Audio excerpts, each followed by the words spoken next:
Oh, alright then. Blimey, give it a rest with them eyes, Iris. So come on then, fill us in. Who done it?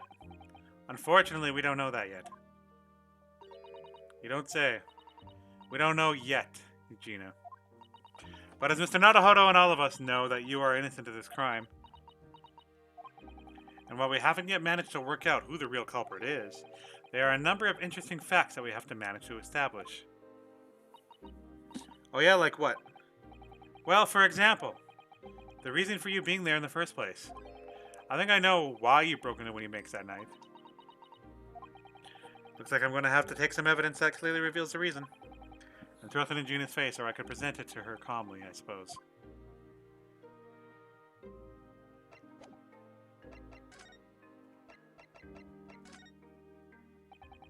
We found this in Mr. Winniebank's storeroom. The manuscript of Iris's latest story. Ah. Oh, right. Well, that's good then. Curiously, the storeroom at Windybank showed no sign of being ransacked for items of value and the like. With one exception. The box file that housed the manuscript. It was you, wasn't it, Gina, who broke open the box containing the manuscript last night? Eh? You were determined to find out whether or not the Hound of the Baskervilles was really there. That's the real reason you broke into the storeroom last night, isn't it? Ah. Why don't you tell us what happened, please?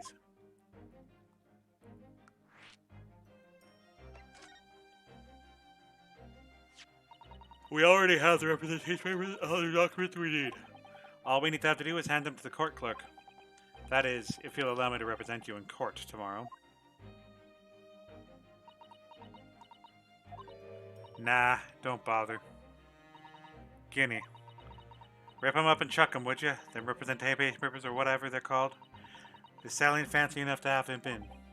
So what will you do in court tomorrow? I'll be fine on me own. I don't think that you will be. Look, it don't matter. What's gonna happen is gonna happen. This is one stubborn pickpocket.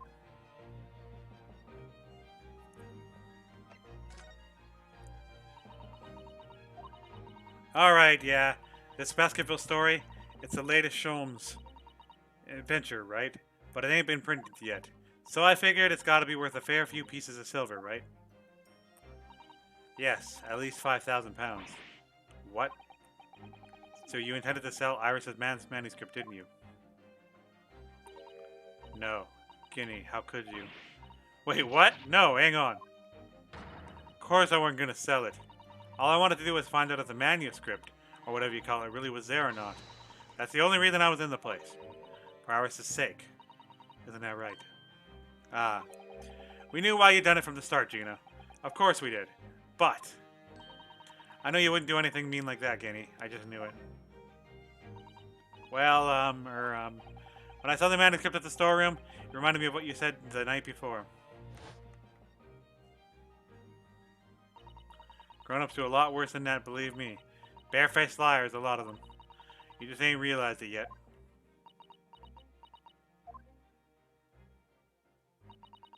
Yeah, I'm telling you, the manuscript in at Winniebanks. You soon see if you had a look. If I'm honest, I have wondered if Hurley's telling me the truth sometimes. I mean that sometimes wonder if he might have hidden my manuscript somewhere. Somewhere I don't know. Even though it's wrong of me to doubt him.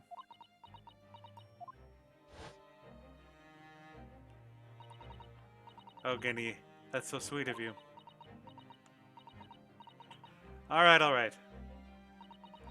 I'll tell you why I did it. Stop looking at me like that, Iris.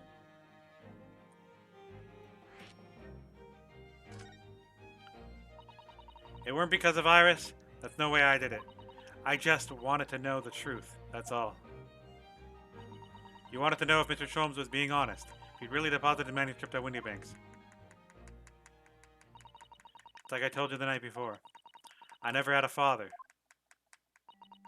But Iris's lot ain't like mine. She got her dad, only she can't see him. And I reckon that's gotta be harder. That's why she writes her stories. They're about her dad, really. That's what it sounded like to me, anyway. Last night when I was listening to what you were saying.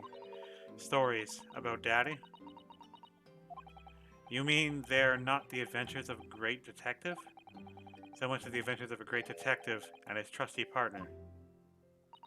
Well, that's how I see it, yeah. You're so thoughtful and so kind, Ginny. Yes, and we never thought any differently, did we? Look, give it a rest, will ya? I hate this. I hate all this tummy nonsense. You hear? I hate it. I don't trust no one, right? That's how I work. Because if you don't trust no one can let you down. So leave me alone. Go on, Scarper.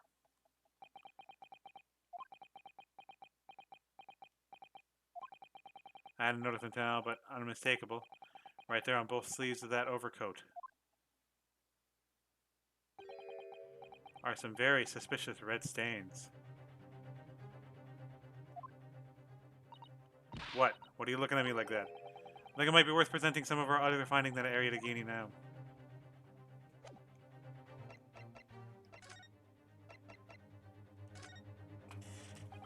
Those stains on the sleeves of your new coat, Gina. They're blood, aren't they? Not that I know whose blood yet. What? Blood, Mr. Naruto. You don't appear to have any obvious wounds yourself, though. So, could it be blood that splattered from Mr. Windybank when he was shot last night? Let's not beat around the bush here. Trusty friend of mine will get the results much faster than anything. Oh no.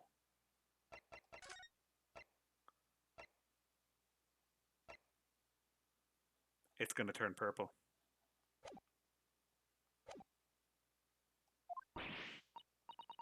Yeah, take it easy, Iris. Don't move, Guinea. I'm going to shoot.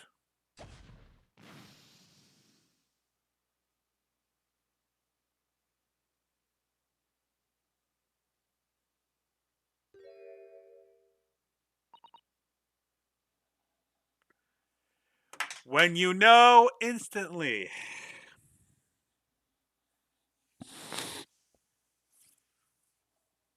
Oh. Oh my.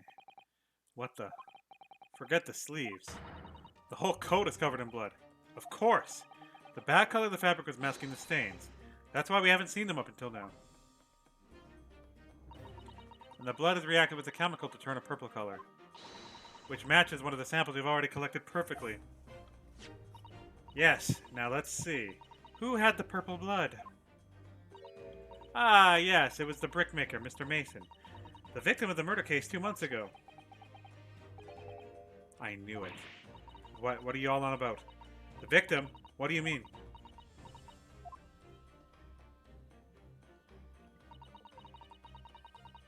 It's a rather uncomfortable situation, Mr. Naruto, but I think this makes things quite clear. It means the omnibus case is finally solved. The truth about who really murdered the brickmaker, Mr. Mason, is revealed. Would someone explain what's going on? Stop telling me F's story.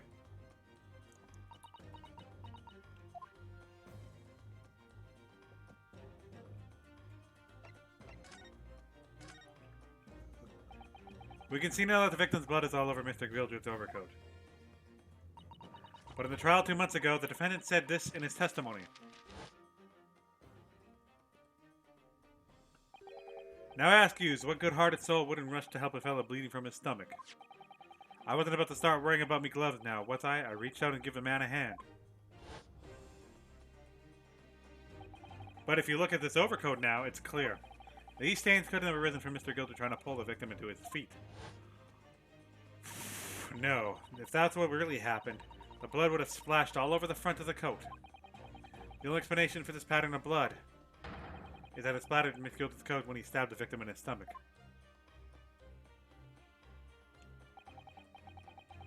I've tried to run from the truth for long enough, but there's no escaping it now. The true culprit in that case, Mr. Mason's killer, Magnus McGildred.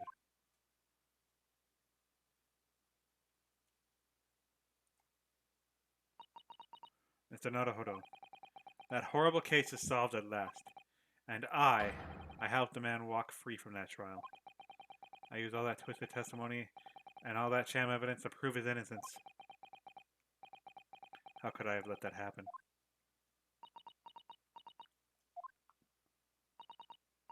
Bruno, did you believe him, though? Did you believe Mr. McGildred was innocent? I believed. Or rather, I think I was trying to believe. I wanted to. Because believing in those you represent in court is a defense lawyer's greatest weapon. A weapon?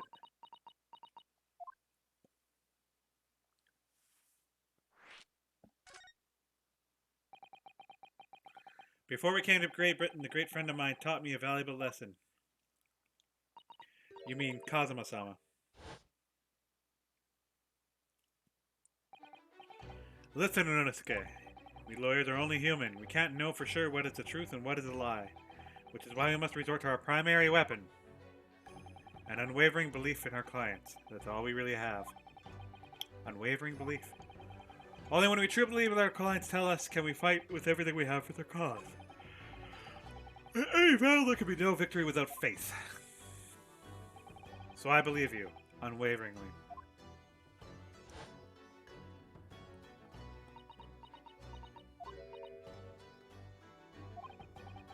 What's funny, Gina? Korra sounds like in this empire of Japan you come from, everyone must be soft. Well, come in. Look at the mess it's got you into. Leaving in that bog trotter. Yes, I inadvertently helped a murderer walk free. Well, at least you've learned your lesson now, eh? Believing in people's never worth it. Someone always stabs you in the back in the end. As soon as you let down your guard, you've had it. Take a leaf out of my book. Believe no one. Get her by no one. Gina, may I ask you something? What? I'd like to make it absolutely sure. What would you like us to do with these representation papers for tomorrow's trial? How many times do I have to say it? Rip them up and chuck them away. Are you really sure that's what you want? I bet that's what he wants all... Now that I'm a believer lawyer over there. Don't forget it was me in that trial 2 months ago. I let everyone up in that garden path, didn't I? And you're telling me you can believe in me after all that? Not likely. Well, Mr. Naruhodo, a lawyer's primary weapon is an unwavering belief in his clients. Ultimately, it comes down to whether or not I feel I can trust Gina after everything that's happened. Gina, let me say it again. Please allow me to represent you in tomorrow's trial. Are you half-baked? Not at all. You've not once admitted to committing the crime, have you? What's more, I believe that you're telling me the truth. Seriously, Mr. Naruhodo? Didn't you hear all of what I said before? I'm a born liar. Fibs and just trips off me tongue, and I'm a diver, don't forget. I pulled the wool over your eyes 2 months ago and got into all sorts of trouble. Why would you ever trust me now? I just don't get it. Gina, I don't understand why you chose not to put your trust in others. But I assure you, there's more to this life than you yet realize. What do you mean?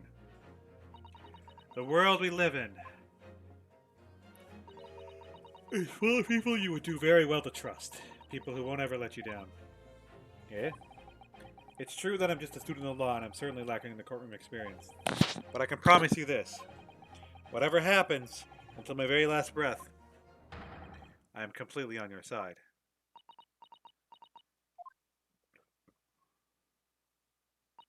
What do you expect me to say to that?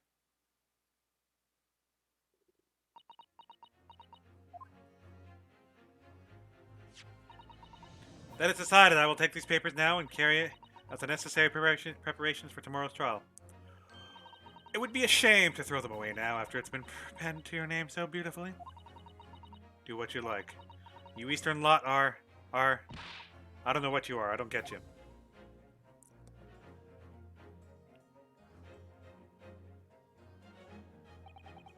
Gina's taking herself off the back of her cell. She'd never admit it, but I hope she's feeling relieved. That turned out alright in the end, I think.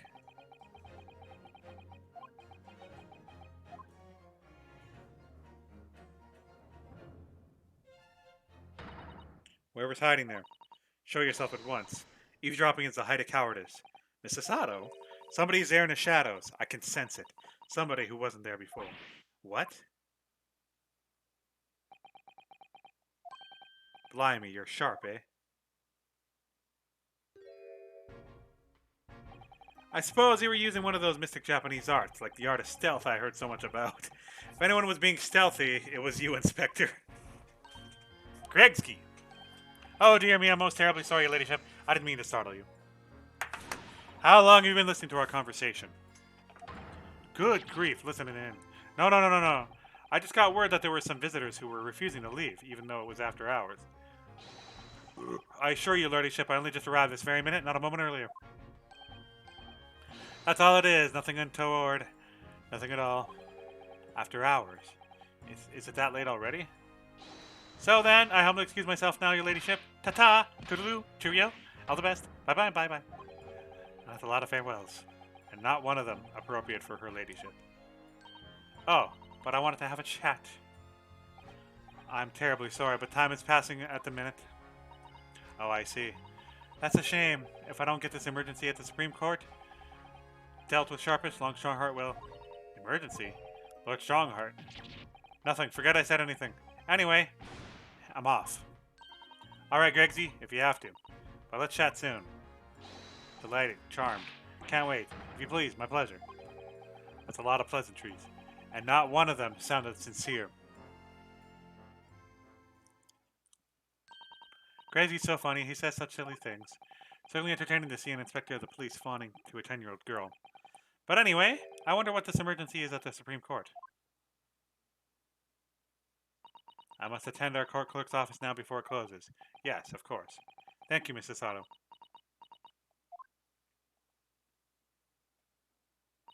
Kindly escort Iris home now, Mr. Naruhodo. I shall meet you there later.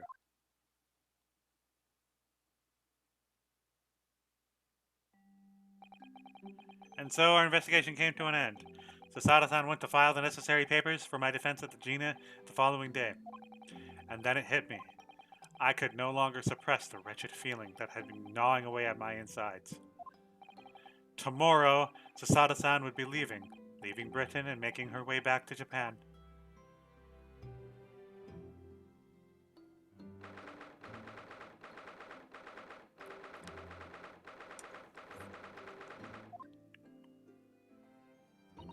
Naruhodo-san, it's been a very trying day, hasn't it? I do hope you're not too exhausted. What about you, Sasada-san? Today's been even more trying for you, I'm sure. Mr. Sholmes was shot before our eyes. Juno was arrested. All alone back in the news that her father has fallen ill, and she must return to Japan back at once. I hope your father recovers soon. Thank you for your kind words.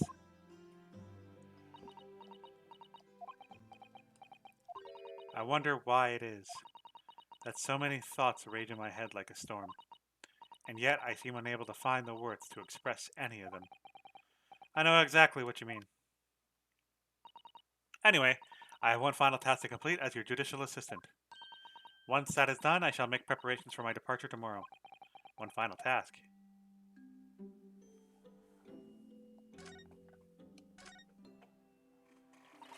It's just 2 months since we arrived in London, but we managed to establish this in this office is finally feeling as though we were settling in. I would be lying if I said I felt no regret. I'm so sorry, Sasada-san. It's just so sudden. I really don't know what to think. I've had no time to gather my thoughts. I know we've only been here a short time, but in my limited experience of the courtroom, I feel I've learnt something. And what would that be? It seems to me there are many facets of people as personalities. Facets. And like a jewel, the light pays off them in a complex pattern illuminating their actions and their motives. But we see only a small number of the total facets, and what is illuminated is only a part of the whole story. What lies in the shadows? What are those facets we cannot see look like? Perhaps there are some parts we'll never lay eyes on for as long as we live. That's so true. Sometimes I feel as though I'm blind to so much, but I keep hoping that one day it will all become clear. That all the facets will be illuminated, and I'll finally understand how everything fits together. Naruhodo-san. I suppose what matters is that we keep our eyes open and keep moving forward, even if the way sometimes seems dark. It's amazing to think that it's been 2 months. You've grown so much. Sorry. I've what? Oh no, it was nothing. Unimportant. Do you know what time you'll leave to London in the morning? Yes. I picked up my ticket earlier. I shall be leaving here at 4 a.m. I see. Well, I'll escort you to the station. Absolutely not. Sorry? I'm sure you realize why I couldn't possibly let you do that. You have a very important day ahead of you tomorrow. Gina's trial. Yes, I know, but every word of you utter will have the potential to determine Gina's fate. You must get as much rest as possible, even though, like me, I'm sure you will find it hard to sleep. But please, for me, do try. You mentioned one final task a moment ago. What do you mean? Oh my, I nearly forgot. Please, I want you to have this. What is that? Some huge bundle of documents. It's my notes from the case 2 months ago. The murder that was committed on the omnibus. The McGildred case. It seems to me that this case of Mr. Windybake's murder, of which Gina is accused, is very much tied up in that omnibus case. In many ways, are not completely apparent. So I took the liberty of consolidating my writings about the case for you. With everything else she's had to think about, Sasada-san still managed to do this, and all neatly laid out for me in her beautiful handwriting. It was my pleasure. I can only hope that it will bolster your case tomorrow for Gina. Thank you so much, Sasada-san. I will do my best to use it wisely. You really are the best judicial assistant in the world. Well, that's extremely flattering. But I'm sorry to say that I've been a complete failure. Sorry? I didn't quite catch what you said there. Oh, ignore me. I was just mumbling to myself.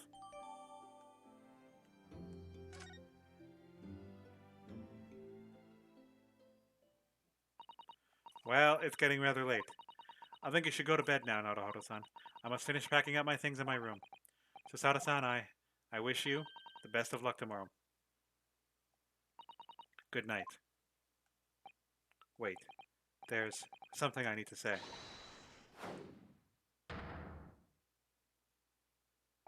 What was that? A secret technique of mine. The Sasato shutdown. Shutdown?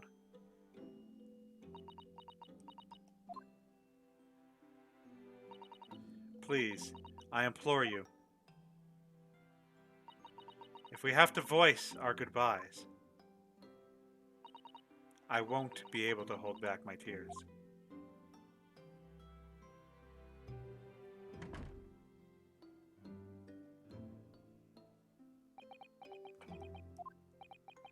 Sasada-san!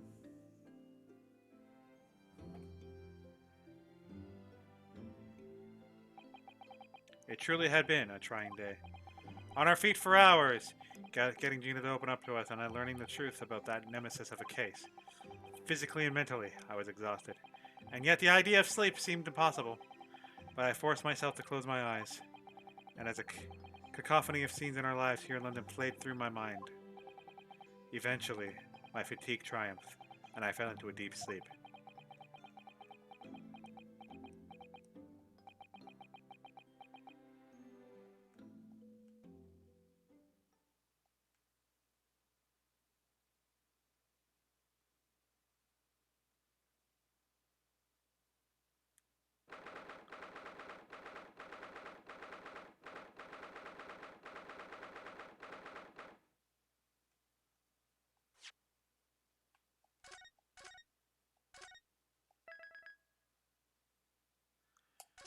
Okay, I am going to go eat. Pretty simple. Yeah, so I want to go eat and come back. I'm gonna actually log offline for a little bit, probably an hour. I'll be back in an hour, and then we won't be continuing this game today. We'll be playing something else. Maybe I'll join Neticart, I don't know. But I will be piecing out for an hour. I will either join Neticart or I will be playing some form of Pokemon game. We are continuing this tomorrow morning after 11 o'clock JST. So I will see you guys most definitely later. Later.